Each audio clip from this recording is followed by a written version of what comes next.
जय भारत, जय हिंद, वंदे मातरम। साथियों, स्वागत है आपका हमारी रोजाना 10 मिनट 50% की सीरीज की इस क्लास में। चलिए साथियों, स्टार्ट करते हैं अपनी आज की क्लास। पहला प्रश्न आपकी स्क्रीन पे दो सूचियाँ दी गई हैं और इनको मिलाना है। एक तरफ अशोक के शिलालेख और दूसरी तरफ जो है उनके प्रमुख विषय है। तो देखिए दूसरे शिलालेख की बात करें दोस्तों, तो ये संबंधित है पुरुषों तथा पशुओं के कल्याण हेतु किए गए कुछ उपायों से। तो ये मिल जाएगा 1-4 से। 5वां शिलालेख यह है दोस्तों धर्म महामातृ की संस्थाओं की स्थापना से। 8वां शिलालेख धर्म यात्रा से संबंधित है और 9वां शिलालेख जो है आप जानते हो रूढ़िवादी अनुष्ठानों की प्रथा की वर्षना से संबंधित है। फिर नेक्स्ट क्वेश्चन, मौर्य काल में शिक्षा का सर्वाधिक प्रसिद्ध केंद्र था। अगर देखा जाए दोस्तों तो उस समय तक्षशिला जो है सबसे प्रसिद्ध केंद्र था। मौर्य काल में भवनों का निर्माण लकड़ी से होता था। इसका पुरातात्विक प्रमाण मिला है। तो इसका पुरातात्विक प्रमाण जो हमें कुम्भलहार से मिला है। अशोक के निम्न में से किस अभिलेख में इसिला नामक नगर का उल्लेख किया गया? तो इसिला नामक नगर का उल्लेख है दोस्तों सिद्धपुर अभिलेख में। फिर नेक्स्ट क्वेश्चन, निम्नलिखित राजाओं में से किसने संघ भेद करने वाले बौद्ध भिक्षु एवं भिक्षुणियों के लिए कठोर दंड का विधान किया था? यह किया था दोस्तों सम्राट अशोक ने। फिर नेक्स्ट क्वेश्चन, निम्नलिखित में से कौन अशोक के शासनकाल में सौराष्ट्र का गवर्नर था? उस समय सौराष्ट्र का गवर्नर था दोस्तों तुषास्प। ऑप्शन नंबर ए जो है अपना सही हो जाएगा। फिर नेक्स्ट क्वेश्चन, निम्नलिखित में से कौन सी अशोक के शासन के समय प्रांतीय राजधानी नहीं थी? तो प्रांतीय राजधानी उस समय नहीं थी धौली। फिर नेक्स्ट क्वेश्चन, निम्नलिखित में से कौन सा अशोक का द्विभाषित अभिलेख है? तो अशोक का जो द्विभाषित अभिलेख है शाह-ए-कुहना। तो ऑप्शन नंबर बी जो है अपना सही हो जाएगा। फिर नेक्स्ट क्वेश्चन, कर्नाटक प्रदेश में मौर्य साम्राज्य किसके शासनकाल में फैला था? तो कर्नाटक में फैला था उस समय दोस्तों चंद्रगुप्त मौर्य के शासनकाल में। फिर नेक्स्ट क्वेश्चन, दक्षिण भारत के निम्नलिखित में से किन स्थलों में 14 घोषणाओं वाले अशोककालीन शिलालेख पाए गए हैं? तो ये पाए गए दोस्तों एरगुडी आंध्र प्रदेश और सन्नति कर्नाटक में। तो ऑप्शन नंबर इसमें सही हो जाएगा अपना 1 और 4, तो ऑप्शन नंबर डी। फिर नेक्स्ट क्वेश्चन, कथन और कारण दे रखे हैं। देखिए 5वीं शताब्दी में फाहियान ने अपनी भारत यात्रा के क्रम में यह विवरण दिया कि देश में कोई भी संभ्रांत व्यक्ति मांसाहार नहीं करता है। ठीक है, ये सही है। अशोक ने जो स्वयं जीव जंतुओं के प्रति अहिंसा के सिद्धांत को कठोरता से मानता था, पशुओं की बलि पर प्रतिबंध लगा दिया था और भोजन के लिए पशुवध को नियंत्रित कर दिया था। ये भी सही है। लेकिन देखा जाए अगर दोस्तों तो ये इसका स्पष्टीकरण तो नहीं कर रहा, तो ऑप्शन नंबर जो है इसमें से बी अपना सही हो जाएगा। सांची के बड़े स्तूप, जिसमें स्तूप संख्या 1 अथवा महास्तूप कहा गया है, का आंतरिक ईंटों का निर्मित भाग किसके शासनकाल में जो है बना था? तो ये बना था दोस्तों अशोक के शासनकाल में। फिर नेक्स्ट क्वेश्चन, चंद्रगुप्त मौर्य ने उत्तर पश्चिम में हिंदुकुश पर्वत तक अपनी सीमा का विस्तार कर सर्वप्रथम भारत की वैज्ञानिक सीमा को प्राप्त किया, जिसके लिए 18वीं 19वीं शताब्दी में अंग्रेज और संघर्षरत रहे। यह कथन किसका है? तो यह कथन जो है दोस्तों विंसेंट स्मिथ का है। तो ऑप्शन नंबर जो है अपना सी सही हो जाएगा। फिर नेक्स्ट क्वेश्चन, मेगास्थनीज ने भारतीय समाज को 7 वर्गों में विभाजित किया, जिसमें द्वितीय वर्ग था। तो इसमें जो दूसरा वर्ग था वो था दोस्तों कृषक वर्ग। फिर नेक्स्ट क्वेश्चन, निम्नलिखित आरोहण क्रम की प्रशासनिक संरचना में किसका क्रम सही है? अब इनको आरोही क्रम में अगर जो हमें व्यवस्थित करें तो देखिए द्रोण स्थानीय, ये गलत हो गया। स्थानिक, कार्वतिक, द्रोणमुख, ये भी गलत हो जाएगा। स्थानीय, द्रोणमुख, कार्वतिक और संग्रहण। तो ऑप्शन नंबर सी जो है अपना सही हो जाएगा। फिर नेक्स्ट क्वेश्चन, प्राचीन भारत में निम्नलिखित में से किस शासक ने जैन धर्म स्वीकार कर संन्यास ले लिया था? तो उस समय ये लिया था दोस्तों चंद्रगुप्त मौर्य ने संन्यास। मौर्य साम्राज्य में प्रचलित मुद्रा का नाम क्या था?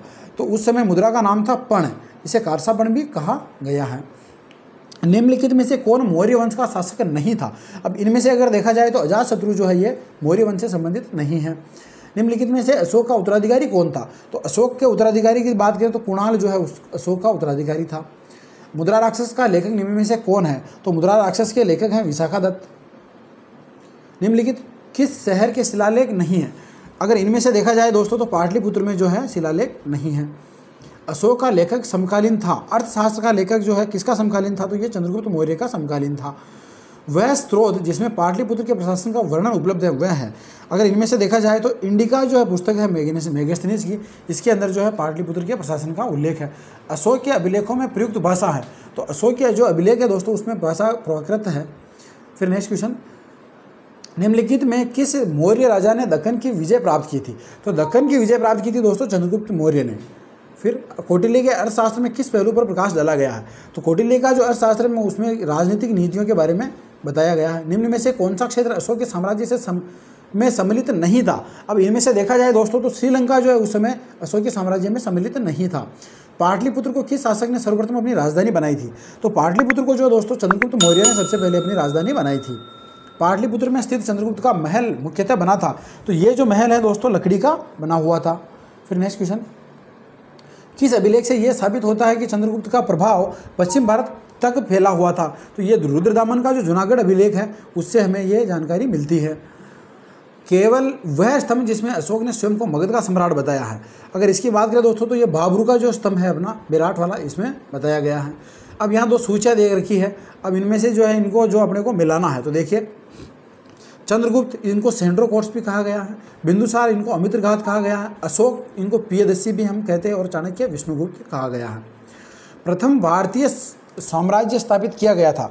अगर प्रथम भारतीय साम्राज्य की बात करें तो ये चंद्रगुप्त मौर्य के द्वारा जो है स्थापित किया गया था। तो ऑप्शन नंबर सी अपना सही हो जाएगा। उत्तरांचल में अशोक का एक शिलालेख स्थित है। उत्तरांचल के अंदर मिला है दोस्तों हमें कालसी में। फिर नेक्स्ट, अशोक का समकालीन विदेशी राजा तुर्मय कहाँ का शासक था? ये तुर्मय जो है दोस्तों ये मिस्र का शासक था। यहाँ 2 कथन और कारण दिए हुए हैं। देखिए, भारत का मौर्य राजवंश वर्तमान नेपाल के क्षेत्र से निकट रूप से जो है संबंधित था। सही बात है। अशोक महान की एक पुत्री ने वहाँ के अभिजात वर्गीय एक व्यक्ति से विवाह किया था। ये भी सही है और ये स्पष्टीकरण भी कर रहा है। तो ऑप्शन नंबर ए ही जो है अपना सही हो जाएगा। फिर नेक्स्ट क्वेश्चन, निम्नांकित को कालक्रम के अनुसार सजाइए और कूट का उपयोग करते हुए उपयुक्त विकल्प चुनिए। अब देखिए, इनको कालक्रम में जोड़ना है। तो अब अगर इनमें से देखा जाए तो सबसे पहले हम लेंगे चाणक्य को, फिर लेंगे उसके बाद कलिंग युद्ध को, और फिर आएगा कनिष्क, और फिर चंद्रगुप्त द्वितीय, विक्रमादित्य। ये क्योंकि ये गुप्त थे। तो इस प्रकार 3, 1, 4 और 2 ऑप्शन नंबर जो है अपना भी सही हो जाएगा। अशोक ने कलिंग पर आक्रमण किया था। तो अशोक ने जो है शासन के 8वें वर्ष में जो दोस्तों अपना ये आक्रमण किया था। अशोक ने कलिंग राज्य पर कब आक्रमण किया था? तो अशोक ने उस समय 261 ईस्वी पूर्व में जो है ये आक्रमण किया था। अशोक का समकालीन सिंहली नरेश कौन था? मतलब श्रीलंका का जो है नरेश कौन था? तो ये थे दोस्तों 30 से। नेक्स्ट क्वेश्चन, यहाँ भी जो कथन और कारण जो है अपने को दे रखे हैं। तो देखिए, सांची कला में बुद्ध के जीवन दृश्यों का अंकन हुआ है। सही है। सांची का बुद्ध के जीवन से निकट का संबंध था, ये गलत हो गया। तो इस प्रकार से दोस्तों अगर हम देखें तो ए सही है और आर जो है अपना गलत है। तो ऑप्शन नंबर सी जो है अपना सही हो जाएगा। किस स्थान से कपिलवस्तु महाविहार अंकित सील प्राप्त हुई है? तो ये सील प्राप्त हुई है दोस्तों हमें पिपरवा से। फिर नेक्स्ट क्वेश्चन, किस शासक ने अपने को देवताओं का प्रिय कहा है? तो जैसा कि आप जानते हो, सम्राट अशोक ने खुद को देवनाम प्रियदर्शी के नाम से ही जो है बताया। सम्राट अशोक ने कलिंग को कब विजित किया था? तो सम्राट अशोक ने जो है कलिंग को विजित किया था राज्याभिषेक के 8वें वर्ष में। फिर नेक्स्ट क्वेश्चन, काकनाद बोट महाविहार कहाँ स्थित हैं? तो ये जो महाविहार है दोस्तों ये सांची में स्थित है। फिर नेक्स्ट क्वेश्चन, प्रतिवेदक का कार्य था। जो प्रतिवेदक थे उनका कार्य था कि घटनाओं की सूचना जो है पहुंचाना। फिर नेक्स्ट क्वेश्चन, पाटलिपुत्र के अशोकाराम विहार में आयोजित तृतीय बौद्ध संगीति की अध्यक्षता किसने की थी? तो ये की थी दोस्तों मोगलीपुत्र तिष्य ने। फिर नेक्स्ट क्वेश्चन, अशोक ने अपने किस शासकीय वर्ष में लुम्बिनी की यात्रा की थी? तो अशोक ने 20वें वर्ष में जो है दोस्तों लुम्बिनी की यात्रा की थी। फिर नेक्स्ट क्वेश्चन, अशोक ने इन प्रधान शिलालेखों शासकों में कौन सा धर्म का विवरण तथा सारांश प्रस्तुत करता है? तो ये है दोस्तों अपना 11वां शिलालेख। फिर नेक्स्ट क्वेश्चन, अशोक के शासनकाल में दक्षिण में कौन सा राज्य अस्तित्व में नहीं था? अब इनमें से अगर देखा जाए तो पल्लव जो है उस समय अस्तित्व में नहीं था। फिर नेक्स्ट क्वेश्चन, सन 1837 में खोजे गए अभिलेखों में से एक अभिलेख जिसमें उसके लेखकों का नाम सम्राट अशोक प्रियदर्शी दिया गया है। अब इनमें से अगर देखा जाए तो मास्की का जो अभिलेख है इसमें ये नाम दिया गया है। अशोक ने कौन से अभिलेख में दम का अर्थ बताया है? तो अशोक ने जो है दोस्तों द्वितीय स्तंभ लेख में जो है दम का अर्थ बताया है। अशोक के शासनकाल में धर्म व नैतिकता का अधिकारी कौन था? तो उस समय धर्म और नैतिकता का अधिकारी था धर्म महामात्र। तो ये थी दोस्तों अपनी रोजाना 10 मिनट 50% की सीरीज़ की आज की क्लास। आशा करता हूँ आपको क्लास अच्छी लगी होगी। अगर क्लास पसंद आई हो तो लाइक, शेयर और सब्सक्राइब जरूर करें। धन्यवाद।